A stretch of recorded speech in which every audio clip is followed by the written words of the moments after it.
अस्सलाम वालेकुम स्टूडेंट्स। उम्मीद करता हूँ आप सब खैर वफ़ियत से होंगे। मैथ पाथ यूट्यूब चैनल में खुशामदीद। फ़र्स्ट ईयर क्लास एक गुड न्यूज़ है आप लोगों के लिए कि क्लास 9 की तरह क्लास 11 का भी सिलेबस स्मार्ट हो रहा है। शॉर्ट सिलेबस इंशाल्लाह ये वीक कल से स्टार्ट हो रहा है। नेक्स्ट वीक में आपका सिलेबस स्मार्ट आ जाएगा। अब स्मार्ट सिलेबस इस तरह से होगा कि मैथ के लास्ट वाले एक या दो चैप्टर शायद स्किप हो जाएं और साथ हर एक्सरसाइज में से कुछ क्वेश्चंस जो लेंथी हैं ज़्यादा वो भी स्किप हो जाएंगे। जिस तरह क्लास 9 में हुआ है उनका भी ऐसे ही हुआ है कि लास्ट वाले दो चैप्टर जो मैथ के हैं वो स्किप हो गए हैं। बाकी कुछ क्वेश्चंस भी जो एक्सरसाइज के थे वो भी उन्होंने स्किप कर दिए हैं। इसी तरह आप लोगों का सिलेबस भी रिड्यूस हो जाएगा इंशाल्लाह, जो कि बड़ी अच्छी बात है, होना भी चाहिए था। सिलेबस काफ़ी लेंथी था, नया था, बच्चों के लिए बड़ी परेशानी थी। बच्चे इसी सोच में रहते थे कि हम कैसे ये काम सारा करेंगे। हर गवर्नमेंट को आप लोगों का एहसास आ गया है और वो आपका सिलेबस स्मार्ट कर रही है। इसके बाद ही आज हम स्टार्ट करेंगे first year mathematics new syllabus के मुताबिक यूनिट नंबर 5, जो कि आपने क्लास 10th में भी किया हुआ है, पार्शियल फ्रैक्शन जिसका नाम है। आज की वीडियो में पार्शियल फ्रैक्शन का इंट्रोडक्शन करवाऊंगा कि पार्शियल फ्रैक्शन क्या चीज़ है, इसको कैसे सॉल्व किया जाता है, ये कैसे आया गया। अब पार्शियल फ्रैक्शन क्या है, आपने क्लासेस में पढ़ा हुआ है, छोटी क्लासेस में, कि 1/x-1 प्लस 2/x-+2 अगर लिखा हुआ है। अब इसको जब आप सॉल्व करते थे, कैसे सॉल्व करते हैं, इसका एलसीएम लिया जाता है। इसका एलसीएम x-1 भी आएगा, x+2 भी आएगा। अब ऊपर कैसे लिखा जाएगा, अब x-1 हमारा x-1 से कट जाएगा, ये x-1 से कट जाएगा, ऊपर x+2 आ जाएगा। इसी तरह x+2 से कट जाएगा, x-1 2 से मल्टीप्लाई होगा, 2x-1, तो ये आएगा x+2 + 2x-2 divided by x-1 x+2, तो ये 2 से कैंसिल, तो क्या आ गया राइट साइड का answer, 3x divided by x-1 x+2। अब देखें इसमें हमने लेफ़्ट साइड को सॉल्व किया है तो राइट साइड हमारा ये आंसर आ गया। अब पार्शियल फ्रैक्शन क्या चीज़ है, पार्शियल फ्रैक्शन इसको कहते हैं कि इसकी राइट साइड को सॉल्व करें और आपका आंसर लेफ़्ट साइड आ जाए। मतलब कि इसका रिवर्स प्रोसेस, जो हमने एलसीएम लेके क्वेश्चन सॉल्व किया है, जो आपका आंसर आया है, इसका जो रिवर्स प्रोसेस है इसको पार्शियल फ्रैक्शन की मदद से सॉल्व किया जाता है और दोबारा हमारा जो आंसर है वो क्वेश्चन बन जाता है। इसको हम पार्शियल फ्रैक्शन कहते हैं। अब पार्शियल फ्रैक्शन में जो मेन बात है वो उसकी दो ही टाइप्स हैं, एक प्रॉपर फ्रैक्शन है, दूसरी को इम्प्रॉपर फ्रैक्शन कहते हैं।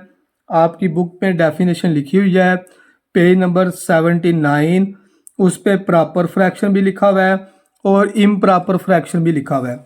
प्रॉपर और इम्प्रॉपर फ्रैक्शन की डेफिनेशन इम्पॉर्टेंट है, पेपर में शॉर्ट क्वेश्चन के तौर पे ये डेफिनेशन पूछी जाती है। फर्स्ट डेफिनेशन है जी प्रॉपर फ्रैक्शन। प्रॉपर फ्रैक्शन, अब इसमें होगा क्या, प्रॉपर फ्रैक्शन में दो चीज़ें होंगी, न्यूमिनेटर होगा और डिनोमिनेटर होगा, n(x) और d(x), n(x) divided by d(x). जो ऊपर वाली वैल्यू होती है उसको न्यूमिनेटर कहते हैं और जो नीचे वाली वैल्यू होती है उसे हम क्या कहते हैं, डिनोमिनेटर। अब बुक पे जो डेफिनेशन है वो कुछ इस तरह से लिखी हुई है, a rational fraction, a rational fraction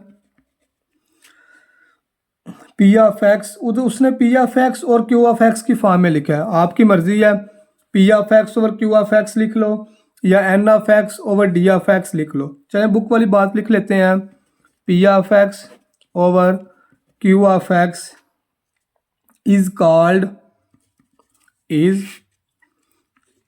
called a proper rational fraction या प्रॉपर फ्रैक्शन। अब कब ये पार्शियल फ्रैक्शन होगा? If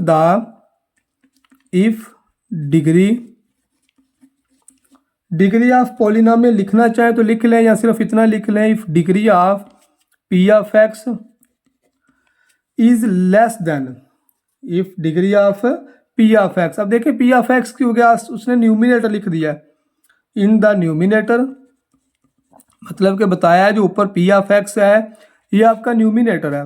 in the numerator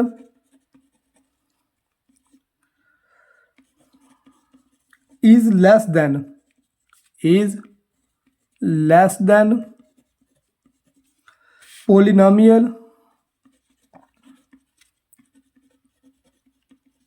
polynomial Q of x. अब क्यू ऑफ एक्स इसमें क्या आया? क्यू ऑफ एक्स इसमें डिनोमिनेटर है। इन द डिनोमिनेटर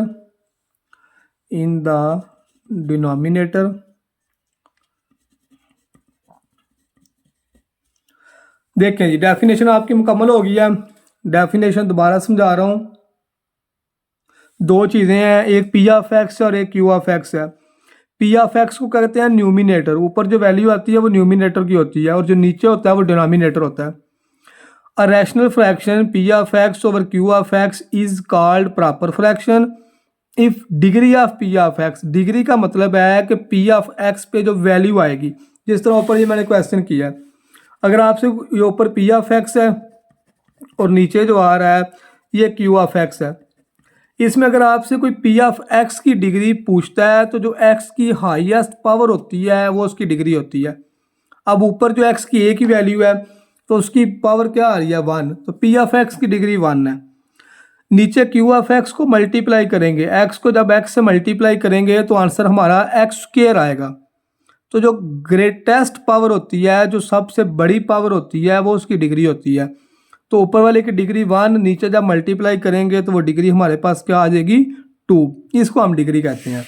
तो ये बात इधर लिखी हुई है, P of x Q of x is called proper fraction if degree of P of x in the numerator में पी ऑफ एक्स आ रहा है, कह रहा है कि पी ऑफ एक्स की डिग्री लेस होगी किससे?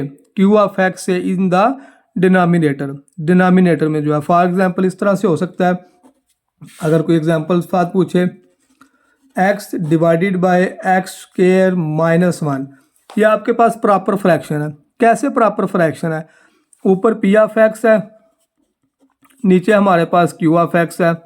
तो चेक कर लें, ऊपर वाले की जो पावर है, ऊपर वाले की जो डिग्री है वो स्मॉल है, और जो नीचे आ रहा है क्यू ऑफ एक्स उसकी पावर कितनी आ रही है? हाईएस्ट 2, वो लार्ज है।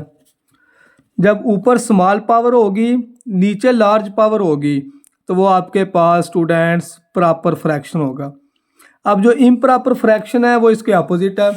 इम्प्रॉपर फ्रैक्शन क्या है जी?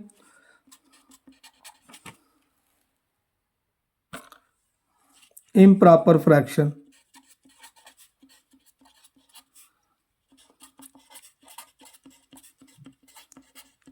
इम्प्रॉपर फ्रैक्शन की डेफिनेशन भी बुक में लिखी हुई है, सेम आपने वो बुक वाली डेफिनेशन याद कर लेनी है। इसका बस मैं आपको समझा देता हूँ कि कैसे लिखेंगे improper fraction. P of x over Q of x. अब इम्प्रॉपर फ्रैक्शन में कुछ इस तरह से है कि ऊपर लार्ज पावर होगी और नीचे स्मॉल पावर आएगी, या फिर इक्वल पावर भी हो सकती है, ऊपर और नीचे इक्वल पावर आ जाए। फॉर एग्जांपल ऊपर जो हमने एग्जांपल दी है x over x square minus 1, अगर इसी को आपने इम्प्रॉपर बनाना है तो वो आएगा x square over x square minus 1।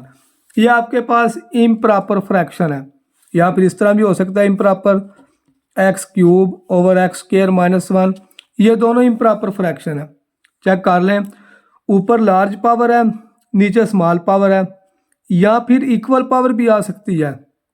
तीन ही तो चीज़ें हैं, या ग्रेटर होगा या लेस होगा या इक्वल होगा। तो जो लेस वाला था वो तो प्रॉपर में हो गया, ऊपर स्मॉल नीचे लार्ज, तो वो प्रॉपर फ्रैक्शन है। इम्प्रॉपर में स्टूडेंट्स क्या होगा कि ऊपर लार्ज डिग्री आएगी नीचे स्मॉल, या फिर दोनों की डिग्री सेम भी हो सकती है। डिग्री मतलब कि एक्स की हाईएस्ट पावर। न्यूमिनेटर और डिनोमिनेटर में जो एक्स की हाईएस्ट पावर होगी उसको हम डिग्री कहते हैं। अब इधर हाईएस्ट पावर 3 है। फॉर एग्जांपल इस तरह से क्वेश्चन लिखा होता है x cube plus x square minus 2x divided by x4 plus 3x cube plus x।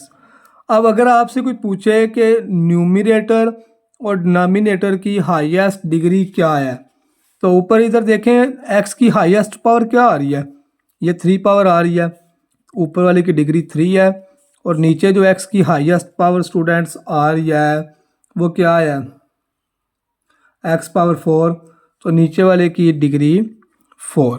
इस तरह डिग्री लिखी जाती है। जो हाईएस्ट पावर है वो उसकी डिग्री होती है। लेकिन इस वीडियो में हमने पार्शियल फ्रैक्शन का इंट्रोडक्शन किया है। उसमें प्रॉपर फ्रैक्शन था, उसमें इम्प्रॉपर फ्रैक्शन था, प्रॉपर की एग्जांपल भी बताई है, इम्प्रॉपर की एग्जांपल भी बताई है। नेक्स्ट वीडियो में इंशाल्लाह पार्शियल फ्रैक्शन की जो एक्सरसाइज 5.1 है उसको सॉल्व करेंगे। उसमें आपको मेथड बताया जाएगा कि एलसीएम का जो आंसर आता है उसका रिवर्स प्रोसेस कैसे किया जाता है पार्शियल फ्रैक्शन में, लेफ़्ट साइड से राइट साइड और राइट साइड से लेफ़्ट साइड कैसे आती है। ये इंशाल्लाह नेक्स्ट वीडियो में जब क्वेश्चन सॉल्व करेंगे वो आपको क्लियर हो जाएगा। और दोबारा बता रहा हूँ कि प्रॉपर फ्रैक्शन और जो इम्प्रॉपर फ्रैक्शन है ये मोस्ट इम्पॉर्टेंट शॉर्ट क्वेश्चन है। डेफिनेशन के तौर में ये क्वेश्चन पूछे जा सकते हैं, एमसीक्यूज़ के लिए भी ये इम्पॉर्टेंट है। आज की वीडियो अगर अच्छी लगी है तो चैनल को लाइक और सब्सक्राइब ज़रूर कीजिएगा। अल्लाह हाफिज़।